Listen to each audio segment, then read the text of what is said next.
Krishna Productions presents a narration of the book, The Nectar of Devotion, The Complete Science of Bhakti Yoga. It was written in Sanskrit by Srila Rupa Goswami, who lived in India from 1489 to 1564.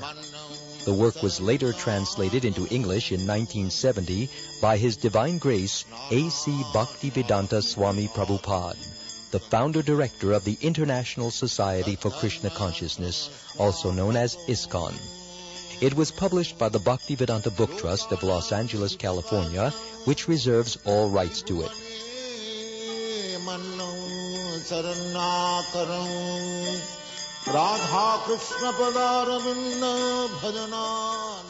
Before beginning, I, Amala Bhaktadas, your narrator, offer my humble obeisances at the lotus feet of my spiritual master, His Divine Grace A.C. Bhaktivedanta Swami Prabhupada, who is very, very dear to Lord Krishna, having taken shelter of his lotus feet.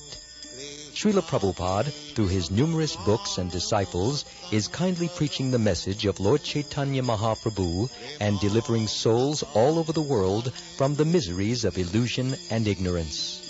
May he be pleased to inspire this humble narration with his spiritual potency, so that all who may listen to it may be helped to develop pure love of God and transcendental ecstasy and return home back to Godhead.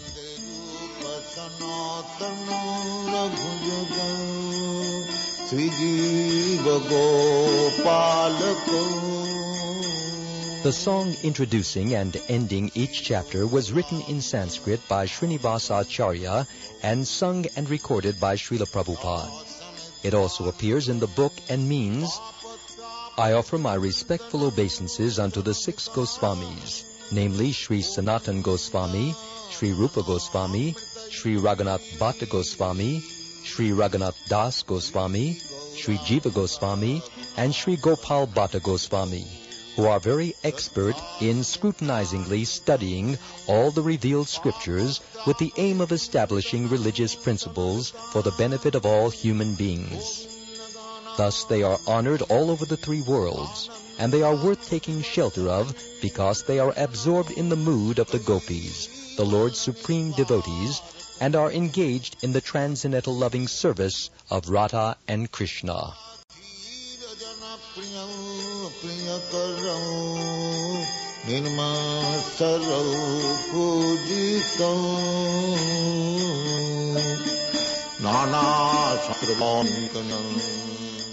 And now we begin the narration, starting with the preface.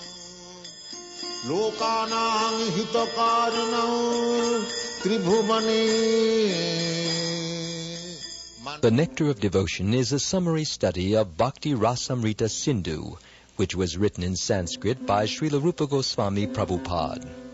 He was the chief of the 6 Goswamis, who were the direct disciples of Lord Chaitanya Mahaprabhu. When he first met Lord Chaitanya, Srila Rupa Goswami Prabhupada was engaged as a minister in the Mohammedan government of Bengal. He and his brother Sanatan were then named Dabira Kasa and Sakara Malaka, respectively, and they held responsible posts as ministers of Nawab Hussain Shah. At that time, 500 years ago, the Hindu society was very rigid, and if a member of the Brahmin caste accepted the service of a Mohammedan ruler, he was at once rejected from Brahmin society. That was the position of the 2 brothers, Dabira Kasa and Sakara Malaka.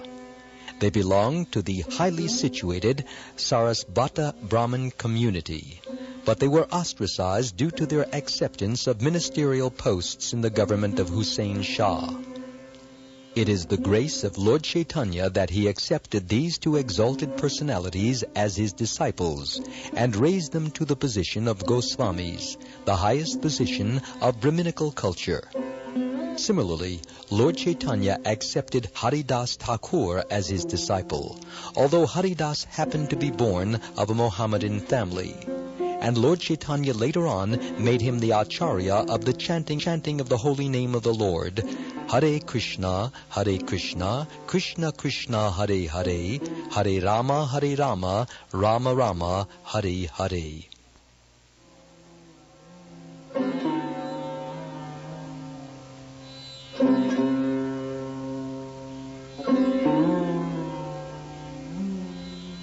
Lord Chaitanya's principle is universal. Anyone who knows the science of Krishna and is engaged in the service of the Lord is accepted as being in a higher position than a person born in the family of a Brahmin.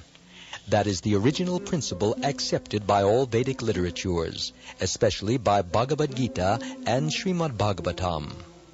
The principle of Lord Chaitanya's movement in educating and elevating everyone to the exalted post of a Goswami is taught in the Nectar of Devotion. Lord Chaitanya met the two brothers, Dabira Kasa and Sakara Malika, in a village known as Ramakeli in the district of Malda. And after that meeting, the brothers decided to retire from government service and join Lord Chaitanya. Dabira Kasa, who was later to become Rupa Goswami, retired from his post and collected all the money he had accumulated during his service. It is described in the Chaitanya Charitamrita that his accumulated savings in gold coins equaled millions of dollars and filled a large boat. He divided the money in a very exemplary manner, which should be followed by devotees in particular and by humanity in general. 50% of his accumulated wealth was distributed to the Krishna-conscious persons, namely the Brahmins and the Vaishnavas. 25% was distributed to relatives, and 25% was kept against emergency expenditures and personal difficulties. Later on, when Sakara Malika also proposed to retire, the Nawab was very much agitated and put him into jail. But Sakara Malika, who was later to become Srila Sanatan Goswami, took advantage of his brother's personal money, which had been deposited with a village banker, and escaped from the prison of Hussain Shah. In this way, both brothers joined Lord Chaitanya Mahaprabhu. Rupa Goswami first met Lord Chaitanya at Prayag or Allahabad, India. And on the Dashavameda bathing ghat of that holy city, the Lord instructed him continually for 10 days. The Lord particularly instructed Rupa Goswami on the science of Krishna consciousness. These teachings of Lord Chaitanya to Srila Rupa Goswami Prabhupada are narrated in our book, Teachings of Lord Chaitanya.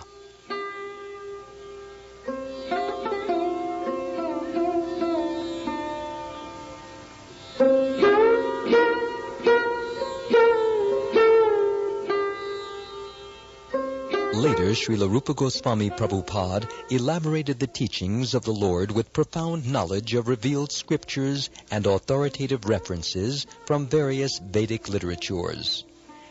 Srila Srinivas Acharya describes in his prayers to the 6 Goswamis that they were all highly learned scholars, not only in Sanskrit, but also in foreign languages such as Persian and Arabic.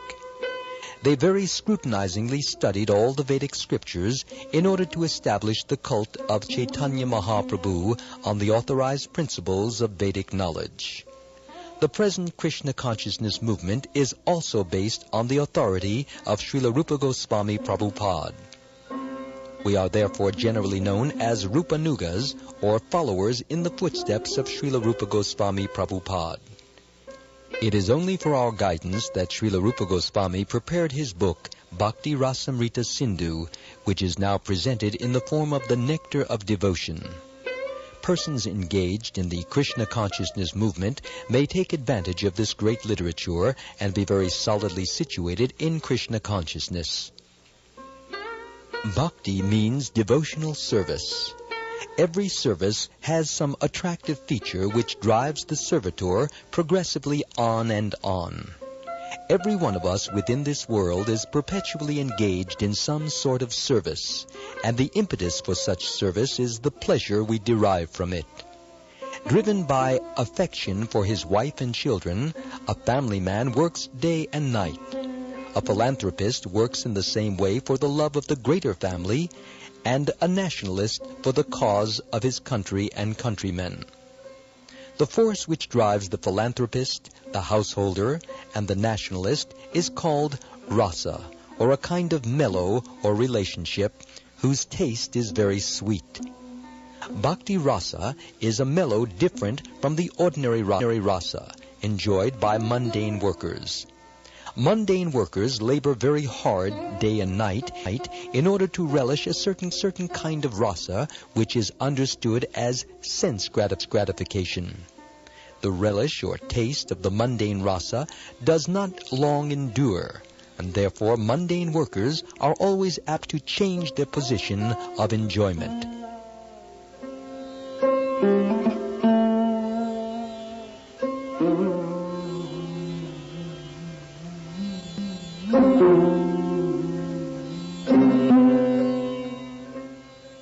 A businessman is not satisfied by working the whole week. Therefore, wanting a change for the weekend, he goes to a place where he tries to forget his business activities. Then, after the weekend is spent in forgetfulness, he again changes his position and resumes his actual business activities. Material engagement means accepting a particular status for some time and then changing it. This position of changing back and forth is technically known as bhoga tyaga, which means a position of alternating sense enjoyment and renunciation. A living entity cannot steadily remain either in sense enjoyment or in renunciation. Change is going on perpetually, and we cannot be happy in either state because of our eternal constitutional position. Sense gratification does not endure for long, and it is therefore called chapala sukha, or flickering happiness. For example, an ordinary family man who works very hard day and night and is successful in giving comforts to the members of his family thereby relishes a kind of mellow, but his whole advancement of material happiness immediately terminates along with his body as soon as his life is over. Death is therefore taken as the representative of God for the atheistic class of men. The devotee realizes the presence of God by devotional service, whereas the atheist realizes the presence of God in the shape of death. At death, everything is finished, and one has to begin a new chapter of life in a new situation, perhaps higher or lower than the last one. In any field of activity, political, social, national, or international, the result of our actions will be finished with the end of life. That is sure.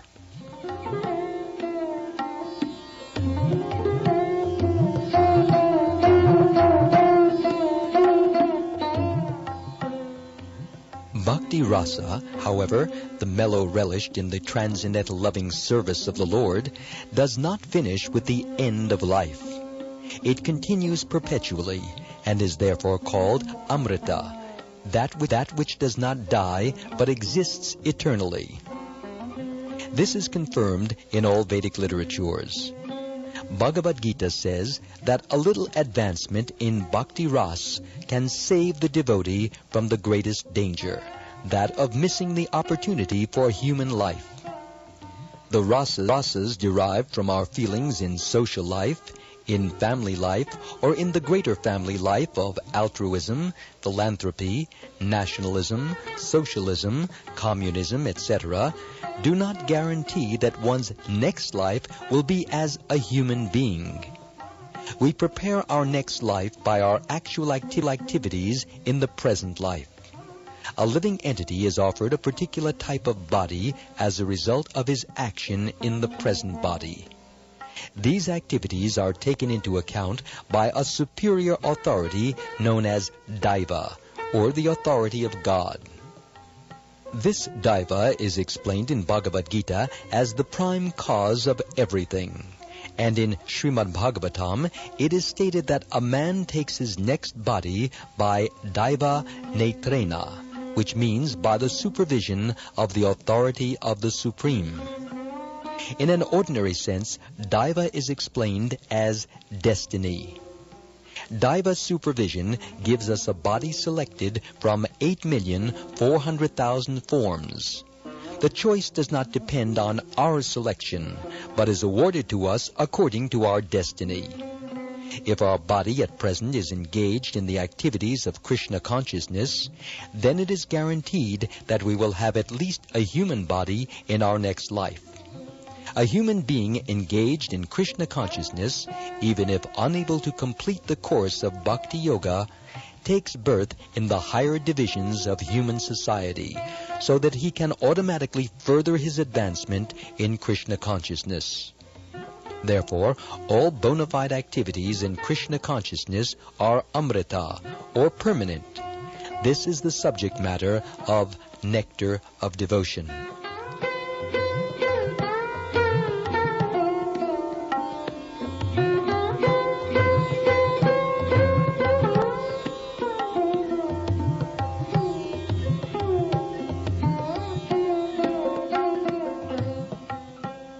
This eternal engagement in Bhakti Rasa can be understood by a serious student upon studying the Nectar of Devotion. Adoption of Bhakti Rasa, or Krishna consciousness, will immediately bring one to an auspicious life free from anxieties and will bless one with transcendental existence, thus minimizing the value of liberation. Bhakti Rasa itself is sufficient to produce a feeling of liberation because it attracts the attention of the Supreme Lord, Krishna. Generally, neophyte devotees are anxious to see Krishna or God, but God cannot be seen or known by our present materially blunt senses. The process of devotional service, as it is recommended in the Nectar of Devotion, will gradually elevate one from the material condition of life to the spiritual status, wherein the devotee becomes purified of all designations. The senses can then become uncontaminated, being constantly in touch with Bhakti Rasa. When the purified senses are employed in the service of the Lord, one becomes situated in Bhakti Rasa life, and any action performed for the satisfaction of Krishna in this transcendental Bhakti Rasa stage of life can be relished perpetually. When one is thus engaged in devotional service, all varieties of rasas or mellows turn into eternity.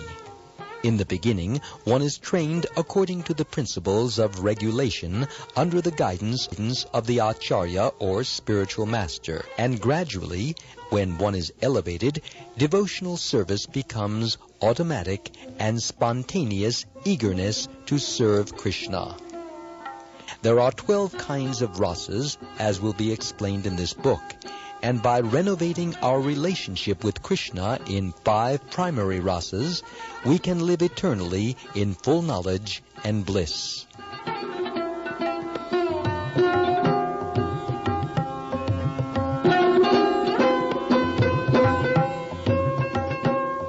The basic principle of the living condition is that we have a general propensity to love someone.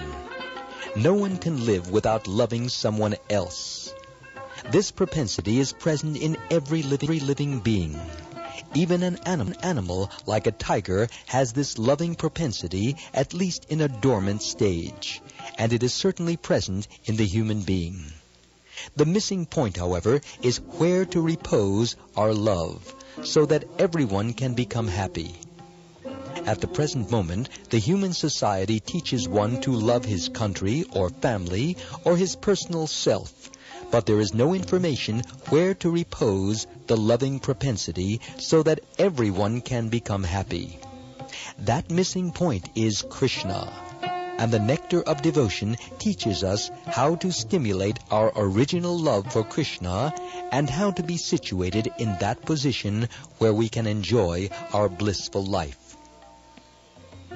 In the primary stage, a child loves his parents, then his brothers and sisters, and as he daily grows up, he begins to love his family, society, community, country, nation, or even the whole human society. But the loving propensity is not satisfied even by loving all human society. That loving propensity remains imperfectly fulfilled until we know who is the Supreme Beloved. Our love can be fully satisfied only when it is reposed in Krishna.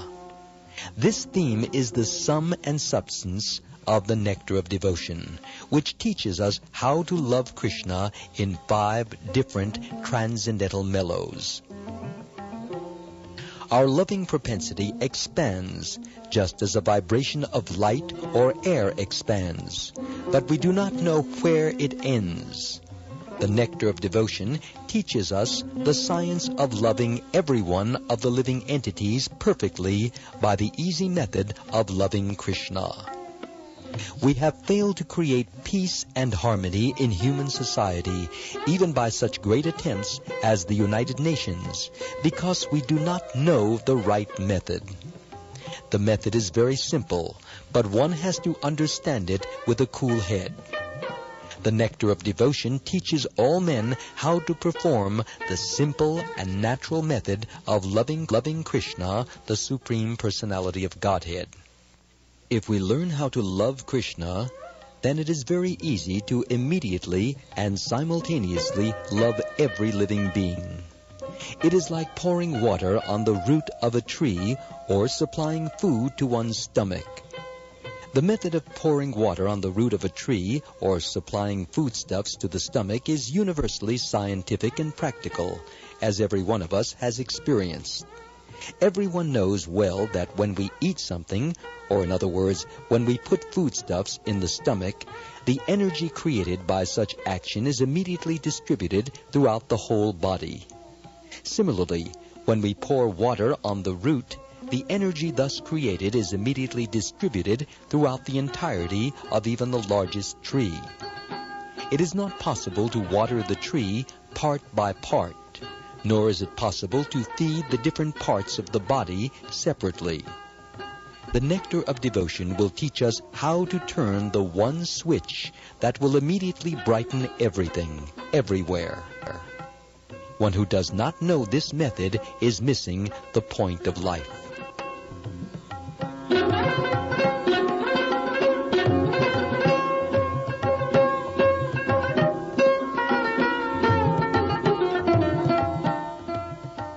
As far as material necessities are concerned, the human civilization at the present moment is very much advanced in living comfortably. But still, we are not happy, because we are missing the point. The material comforts of life alone are not sufficient to make us happy. The vivid example is America.